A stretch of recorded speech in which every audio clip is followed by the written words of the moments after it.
Selamat datang di sesi pembahasan mendalam kita. Pernah nggak sih Anda merasa strategi bisnis yang, ya ampun, selama ini jadi andalan, kok sekarang rasanya mulai tumpul ya? Kayak kurang menggigit gitu. Iya banyak yang ngerasain itu kayaknya. Kita semua kan ngerasain ya, dunia ini berubah cepet banget, globalisasi, terus teknologi baru ada aja muncul, ekonomi global juga saling terkait, wah, rumit deh. Betul. Nah, di tengah kondisi kayak gini, banyak pemimpin bisnis mulai, gamang, gitu mulai nanya-nanya, cara kita mikir strategi selama ini tuh apa masih relevan ya? Bahkan ada yang sampai katanya melarang pakai kata strategi segala di kantornya. Nah itu dia, saking udah ngerasa usang mungkin ya konsepnya, mungkin Anda juga nih lagi ngerasain kebingungan yang mirip-mirip, lagi cari arah lah di tengah ketidakpastian ini. Oke, jadi hari ini kita mau coba selami bareng nih bab 1 dari buku yang menurut saya relevan banget sama kegelisahan tadi, Your Strategy Needs a Strategy. Buku yang bagus itu. Dari BCG kan ya? Betul, hasil riset mendalam dari The Boston Consulting Group, BCG, diterbitin sama Harvard Business Review Press. Buku ini tuh bener-bener coba jawab kebingungan soal gimana sih cara bikin strategi di era yang, ya, penuh gejolak dan beragam ini. Nah, misi kita di pembahasan ini simpel aja. Kita pengen bener-bener paham, kenapa sih cara lama mikir strategi itu mungkin udah nggak cukup lagi, dan gimana kerangka berpikir baru, mereka nyebutnya strategy palette, atau palet strategi, bisa bantu Anda gitu buat navigasi kompleksitas zaman sekarang. Oke deh, mari kita bedah bareng inti bab 1 ini ya.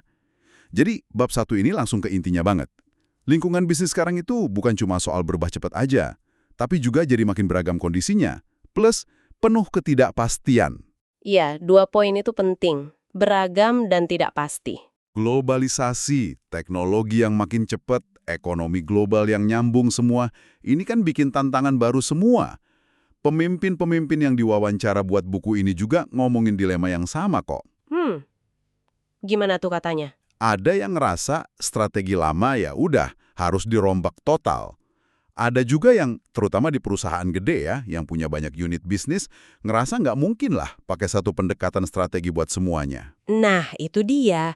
Kayak pakai satu ukuran sepatu buat semua orang di kantor yang nggak bakal pas kan.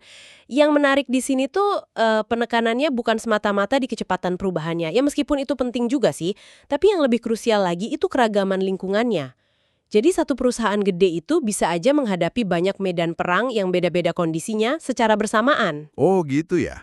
Maksudnya gimana tuh keragaman lingkungan? Gini, coba Anda bayangin deh, satu divisi di perusahaan Anda mungkin mainnya di pasar yang udah mateng, stabil, pergerakannya ya gitu-gitu aja. Bisa diprediksi lah.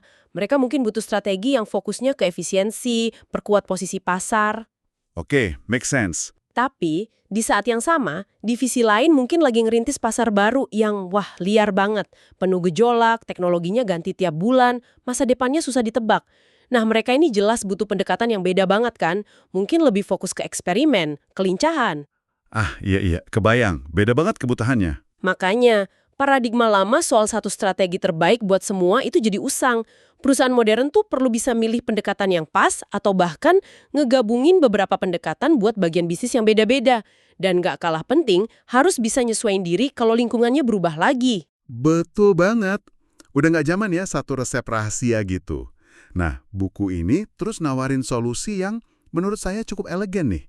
Konsep strategi pelet atau palet strategi. Palet strategi, iya analoginya bagus itu. Iya, analoginya ngebantu banget. Bayangin aja Anda kayak pelukis, punya palet cat dengan macam-macam warna. Nah, tiap warna itu mewakili pendekatan strategi yang beda. Lingkungan bisnis yang beda, ya ibarat kanvas yang beda, butuh warna atau kombinasi warna strategi yang spesifik. Oke. Nah, buat bisa milih warna yang pas, buku ini ngasih 3 dimensi kunci buat ngebaca atau ya mendiagnosis lah lingkungan bisnis tempat Anda beroperasi. Iya, ada 3 dimensi utama ya. Yang pertama itu prediktabilitas. Gampangnya ini ngukur sejauh mana sih Anda bisa ngeramal masa depan industri Anda. Apakah industrinya cenderung stabil, perubahannya pelan-pelan, bisa diantisipasi? Atau malah sebaliknya ya, penuh kejutan, disrupsi teknologi, tiba-tiba ada aturan baru, atau pesaing geraknya nggak ketebak gitu. Betul. Makin susah diprediksi ya, berarti tingkat prediktabilitasnya makin rendah. Oke, dimensi pertama prediktabilitas, yang kedua, nah ini yang menurut saya menarik banget, Maleabilitas. Malleability ya, kemampuan membentuk. Iya, ini soal sejauh mana Anda atau perusahaan Anda punya kekuatan buat ngebentuk atau ngubah kondisi industrinya. Apakah Anda cukup gede atau inovatif buat sendirian bikin pasar baru atau netapin standar industri, kayak beberapa raksasa teknologi gitu kan? Bisa jadi. Atau Anda lebih kayak price taker aja atau rule taker yang ya udah harus ikutin kondisi pasar dan aturan main yang ditentuin pemain lain atau faktor luar. Atau ada kemungkinan ketiga nih, Anda nggak bisa ngubah sendirian, tapi mungkin bisa bareng-bareng sama pemain lain, lewat kolaborasi atau bangun ekosistem gitu. Nah, itu opsi menarik juga. Oke, jadi prediktabilitas, maleabilitas, terus yang ketiga. Yang ketiga itu tingkat kesulitan atau harshness. Ini ngukur seberapa parah atau kasarnya seberapa keras sih lingkungan bisnis saat ini. Apakah lingkungannya ya normal-normal aja, tantangan bisnis biasa? Atau lagi susah banget nih kondisinya, sampai ngancam kelangsungan hidup perusahaan gitu. Nah iya, misalnya gara-gara krisis ekonomi parah atau ada disrupsi teknologi yang ancurin model bisnis lama atau perang harga yang brutal banget, tingkat kesulitan yang tinggi ini nuntut respons strategi yang beda. Biasanya fokusnya ke bertahan dan pemulihan dulu. Oke, jadi ada prediktabilitas, maleabilitas, sama tingkat kesulitan. Kombinasi tiga ini yang nentuin warna strategi mana dari palet strategi yang paling pas. Buku ini kan mengidentifikasi ada 5 pendekatan utama ya. Nah, coba kita bedah satu-satu deh. Ini kan intinya ya. Boleh. Pendekatan pertama itu klasik. Ini mungkin yang paling kita kenal lah ya.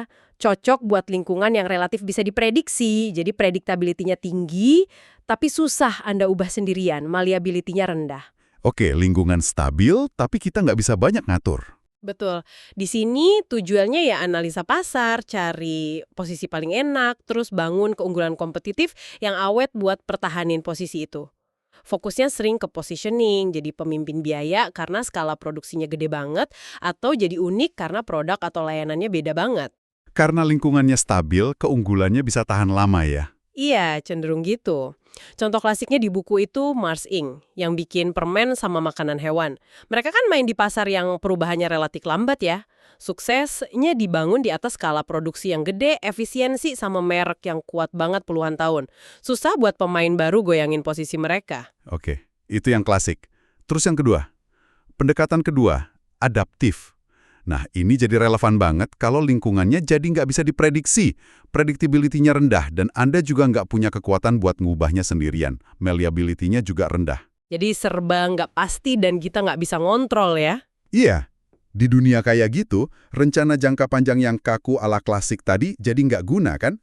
Asumsinya bisa berubah kapan aja. Keunggulan kompetitif juga cepat banget hilangnya. Terus gimana dong strateginya? Kuncinya bukan lagi pertahanin posisi, tapi kelincahan sama kemampuan adaptasi terus-menerus. Caranya? Lewat siklus eksperimen. Coba macam-macam inisiatif atau model bisnis baru skala kecil, lihat mana yang oke, terus pilih dan gedein yang paling menjanjikan itu dengan cepat. Sambil terus belajar dan nyesuaiin diri.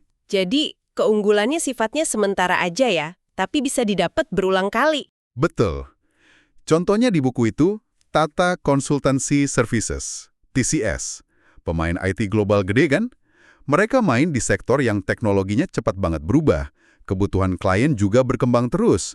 Dengan terus eksperimen layanan baru, model baru, pasar baru, dan cepat adaptasi sama tren teknologi, TCS bisa tumbuh gila-gilaan. Dari sekitar 155 juta dolar, jadi lebih dari 13 miliar dolar dalam waktu kurang dari 2 dekade. Itu kan luar biasa banget di tengah ketidakpastian. Wow, oke. Itu adaptif. Yang ketiga? Ketiga, ada pendekatan visioner. Nah, ini buat situasi yang unik nih, yaitu pas lingkungannya sebenarnya bisa Anda prediksi. Kenapa? Karena Anda lah yang bakal menciptakannya. Dan lingkungannya juga bisa Anda bentuk atau ubah secara signifikan, sendirian. Jadi malleability-nya tinggi. Wah, ini kayaknya buat para pionir gitu ya, yang bikin pasar baru. Tepat, ini strateginya para pencipta pasar.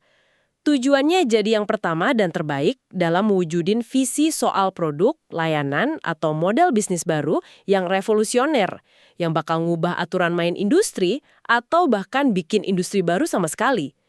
Ini soal ngelihat peluang masa depan yang orang lain belum lihat, terus punya nyali dan kemampuan buat ngejalanin visi itu. Contohnya ada nggak? Ada. Di buku disebut Quintiles. Pendirinya Dennis Gillings ngelihat peluang gede yang belum digarap di proses pengembangan obat perusahaan farmasi.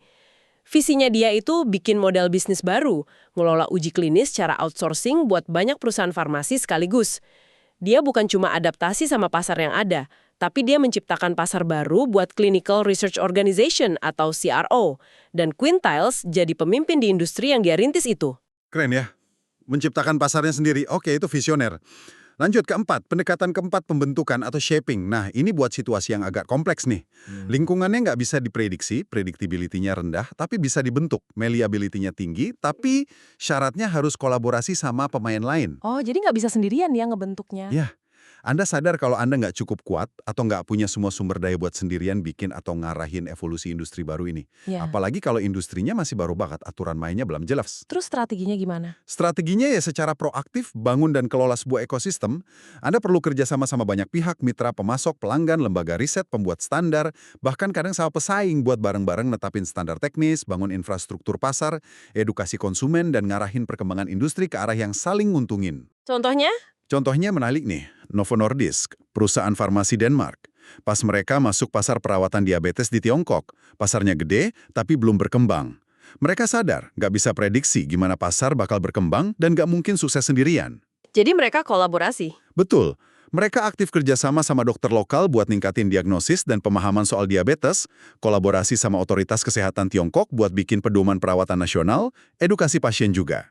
Lewat upaya bareng-bareng ini, mereka nggak cuma jualan produk, tapi aktif ngebentuk pasar perawatan diabetes di Tiongkok dan akhirnya jadi pemimpin pasar di sana. Wah, oke. Pembentukan lewat ekosistemnya. Terakhir nih, kelima. Yang terakhir, pendekatan pembaruan atau renewal. Ya sesuai namanya lah ya, ini dipakainya pas kondisi darurat. Pas perusahaan lagi ada di lingkungan yang susah banget, harshness-nya tinggi, lagi krisis parah, yang ngancam kelangsungan hidup. Pemicunya bisa macam-macam ya. Resesi, disrupsi, salah strategi dulu, skandal. Bisa banget. Nah, tujuan utama strategi pembaruan ini, ya bertindak cepat dan tegas buat mulihin kondisi keuangan dan operasional perusahaan, biar bisa selamat dulu dalam jangka pendek. Seringkali langkahnya sulit nih, kayak potong biaya besar-besaran, jual aset yang nggak inti, restrukturisasi utang, atau ganti pimpinan. Setelah stabil, baru mikir tumbuh lagi. Betul. Setelah stabil, baru fokusnya geser buat posisikan ulang perusahaan biar bisa tumbuh lagi ke depannya. Mungkin dengan pakai salah satu dari 4 pendekatan strategi yang lain tadi. Contohnya di buku itu American Express, Amex, pas kena badai krisis finansial 2008, Oh iya, industri keuangan kena banget waktu itu ya? kena banget. Model bisnis Amex juga terdampak parah. Mereka harus cepat-cepat ambil tindakan pembaruan yang drastis. Potong biaya, ketatin standar kredit, bahkan sampai ubah status hukum jadi bank induk biar bisa dapat dana darurat pemerintah supaya bisa selamat dari krisis. Baru setelah itu mereka bisa mikir strategi buat tumbuh lagi. 5 pendekatan ya, klasik, adaptif, visioner, pembentukan, dan pembaruan. Nah, disinilah bagian yang menurut saya benar-benar ngubah cara pandang kita. Kelima pendekatan ini tuh bukan cuma sekedar kategori biasa, tapi ngasih kita semacam bahasa baru yang lebih kaya, lebih akurat buat ngomongin strategi. Bahasa baru ya? Menarik. Iya, ini kayak ngebebasin kita dari pikiran sempit bahwa strategi itu cuma rencana jangka panjang yang kaku, atau cuma satu formula baku aja. Sebaliknya, ini soal pilihan sadar yang didasarin sama diagnosis kondisi lingkungan yang nyata. Jadi harus diagnosa dulu ya lingkungannya kayak apa? Betul. Ini kayak ngedorong kita buat nanya secara jujur. Kalau ngelihat bisnis atau unit yang Anda pimpin sekarang, warna strategi mana sih yang sebenarnya paling dominan Anda pakai sehari-hari? Dan yang lebih penting lagi, warna itu udah benar-benar pas belum sama tingkat prediktabilitas, maleabilitas, dan kesulitan lingkungan yang sebenarnya Anda hadapi? Jangan-jangan selama ini kita salah kostum strategi. Pertanyaan bagus itu. Seringkali kita nggak sadar ya. Kalau kita sambungin ini ke gambaran besarnya nih, pelet strategi ini jadi relevan banget. Malah krusial. Karena tren-tren global yang kita omongin di awal tadi itu benar-benar nantang asumsi-asumsi lama di strategi tradisional. Contohnya gimana tuh? Ya misalnya, tingkat ketidakpastian yang makin tinggi di banyak industri. Ini kan bikin perencanaan jangka panjang yang detail dan kaku ala klasik jadi sering sia-sia. Prediksi akurat jadi susah banget, keunggulan kompetitif yang dibangun di atas posisi pasar yang stabil juga jadi gampang goyah. Bener banget. Rasanya kayak nyoba gambar peta detail buat medan perang yang bentuknya ganti tiap hari ya. Susah. Tapi, di sisi lain, ini paradoksnya nih. Perubahan teknologi yang cepat sama globalisasi, itu malah bikin beberapa industri jadi lebih malleable, lebih bisa dibentuk dibanding dulu. Oh ya, kok bisa? Batasan antar industri jadi kabur kan sekarang? Platform digital bikin gampang buat ciptain ekosistem baru. Nah, ini kan buka peluang gede buat perusahaan yang berani ambil pendekatan visioner, buat bikin pasar baru sendirian, atau pendekatan pembentukan, di mana sekelompok pemain bisa bareng-bareng bangun dan ngarahin ekosistem industri baru. Jadi, ketidakpastian sama kemampuan membentuk ini sering jalan barengan ternyata. Tepat sekali. Dan karena perubahan cepat banget, risiko perusahaan salah kostum, strategi misalnya, masih aja pakai klasik padahal lingkungannya udah jadi adaptif itu makin gede. Dan akibatnya makin fatal. Iya, bahaya banget kalau telat sadar ya. Begitu juga resiko tiba-tiba kejebak krisis karena gagal antisipasi perubahan atau responnya kelamaan. Makanya, pendekatan adaptif yang nekenin kelincahan, belajar terus lewat eksperimen, dan cepat respon jadi penting banget di banyak sektor sekarang. Sama juga kemampuan buat ngelakuin pembaruan, renewal, secara efektif pas krisis datang, jadi skill bertahan hidup yang krusial banget. Buku ini juga ngasih contoh menarik ya, gimana perusahaan itu nggak harus terpaku sama satu warna strategi aja seumur hidupnya. Bisnis kan sering gerak lewat fase-fase yang beda. Nah, tiap fase mungkin butuh pendekatan beda dari palet ini. Ada contoh spesifiknya? Mereka nyontohin Apple sama iPhone. Pas launching iPhone pertama, itu mungkin contoh klasik visioner ya, bikin kategori produk baru. Terus, pas bangun ekosistem App Store, ngajak ribuan developer aplikasi pihak ketiga. Nah, itu Apple geser ke pendekatan pembentukan, ngelola dan ngarahin ekosistem biar tumbuh subur. Masuk akal. Nah, sekarang nih, pas pasar smartphone udah matang, persaingan makin ketat, inovasi produk cenderung kecil-kecil aja, mungkin Apple lebih banyak pakai elemen dari adaptif, terus eksperimen fitur dan layanan baru, atau bahkan klasik pertahanin pangsa pasar premium dan efisiensi rantai pasok. Quintiles juga katanya gitu, pakai serangkaian pendekatan seiring tumbuhnya dari startup visioner jadi pemain industri mapan. Jadi intinya bukan milih atau strategi buat selamanya ya? Bukan, tapi punya ambidexterity, kemampuan buat pakai pendekatan yang beda, bahkan barengan di bagian bisnis yang beda, dan bisa pindah antar pendekatan pas kondisi berubah. Fleksibilitas strategis itu kuncinya. Ini langsung nyambung ke pertanyaan penting, soal gimana peran pemimpin berubah dalam konteks palet strategi ini. Kalau strategi bukan lagi satu rencana tunggal dari atas ke bawah, terus tugas utama pemimpin apa dong? Buku ini ngasih metafora yang kuat nih. Pemimpin bukan lagi sekedar arsitek strategi, tapi lebih kayak animator. Animator. Maksudnya gimana tuh? Kok kayaknya lebih dinamis ya daripada sekedar manajer? Tepat sekali. Jadi animator itu artinya pemimpin harus punya beberapa kemampuan kunci. Pertama jelas, harus jago banget ngebaca atau mendiagnosis lingkungan bisnis yang dihadapi tiap unit bisnis atau pasar utama.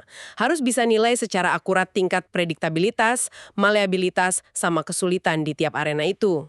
Oke, diagnosis dulu. Terus? Kedua, berdasarkan diagnosis tadi, dia harus bisa milih pendekatan strategi yang paling pas dari 5 warna di palet buat tiap kondisi yang beda loh.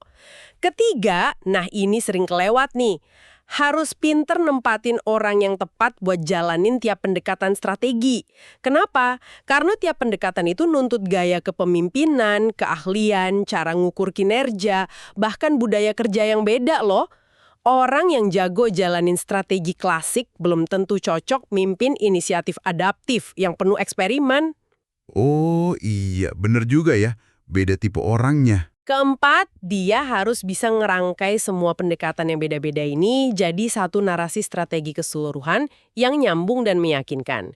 Biar semua orang di organisasi ngerti gimana bagian mereka itu nyumbang ke gambaran besarnya. Dan kelima, ini yang mungkin paling susah. Dia harus terus-menerus nantang asumsi-asumsi lama dan ngedorong organisasi buat waspada sama perubahan lingkungan. Biar perusahaan nggak kejebak nih satu cara mikir atau satu pendekatan strategi yang mungkin udah nggak relevan lagi. Wah, kompleks banget ya perannya. Jauh lebih dari sekedar nyetujuin rencana 5 tahunan ya. Jauh. Saya bisa bayangin sih susahnya jadi animator kayak gitu, apalagi di perusahaan gede. Tapi bab 1 ini juga nggak lupa ngasih peringatan keras loh. Ada jebakan gede yang ngintai kita, yaitu soal gimana kita mempersepsikan lingkungan kita. Jebakan persepsi ya? Gimana tuh? Ada kecenderungan kuat dalam diri kita sebagai manusia, bias kognitif lah istilahnya, buat ngerasa kita lebih bisa prediksi masa depan daripada kenyataannya. Overconfidence ya? Iya, atau ngerasa kita punya kontrol lebih gede terhadap lingkungan daripada yang sebenarnya kita punya. Ilusi kontrol gitu. Akibatnya apa? Kita mungkin jadi terlalu pede ngambil pendekatan visioner yang risikonya tinggi, padahal kondisi objektifnya nggak dukung. Atau sebaliknya malah meremehkan ketidakpastian. Bisa jadi. Meremehkan ketidakpastian, terus gagal lihat kebutuhan mendesak buat terus adaptasi lewat pendekatan adaptif. Atau yang paling bahaya nih, kita nyangkal tanda-tanda bahaya, terus telat sadar kalau situasi udah genting dan butuh pendekatan pembaruan segera buat bertahan hidup. Pernah nggak sih Anda ngerasa terlalu optimis sama sebuah rencana besar, padahal sinyal pasar sebenarnya udah nunjukin gejolak? Gampang banget kejebak di bias persepsi ini kalau kita nggak sadar-sadar waspada dan terus uji asumsi kita sama data dan realita lapangan. Pilihan pendekatan strategi harus didasarin sama analisa lingkungan yang seobjektif mungkin. Pakai data, pakai macam-macam sudut pandang, jangan cuma berdasarkan intuisi, atau kesukaan pemimpinnya, atau kesuksesan masa lalu yang mungkin udah nggak relevan lagi. Proses strategi yang bagus harus punya mekanisme buat nantang bias-bias ini.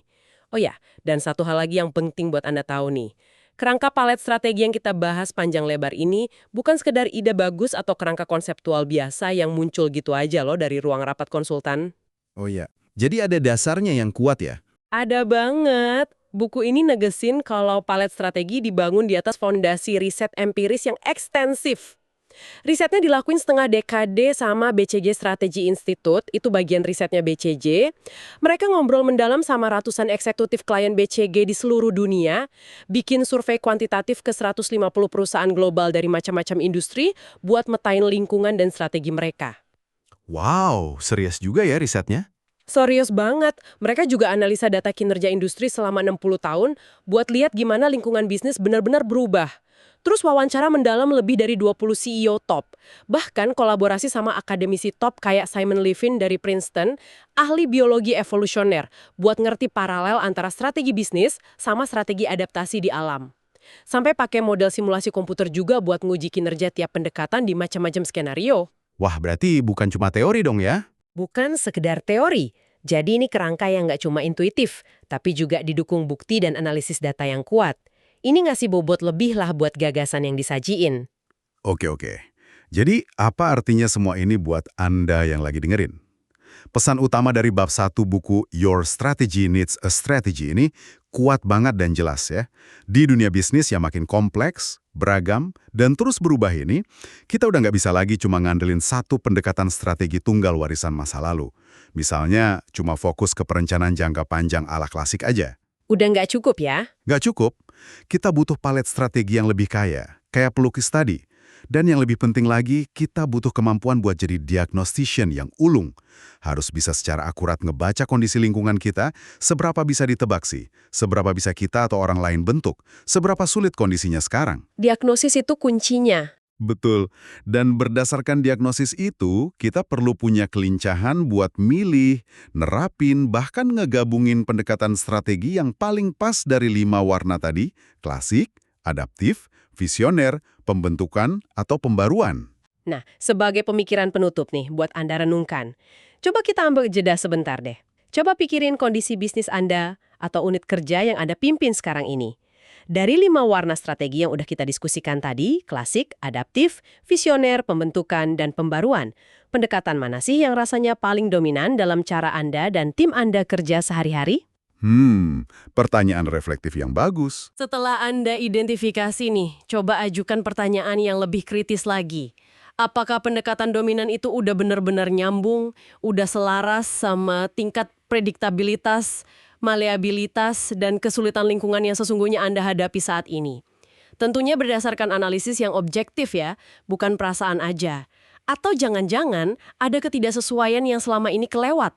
Mungkin ya, ini saat yang pas buat mulai posisikan diri Anda bukan cuma sebagai eksekutor strategi, tapi juga sebagai diagnosician yang kritis buat strategi Anda sendiri.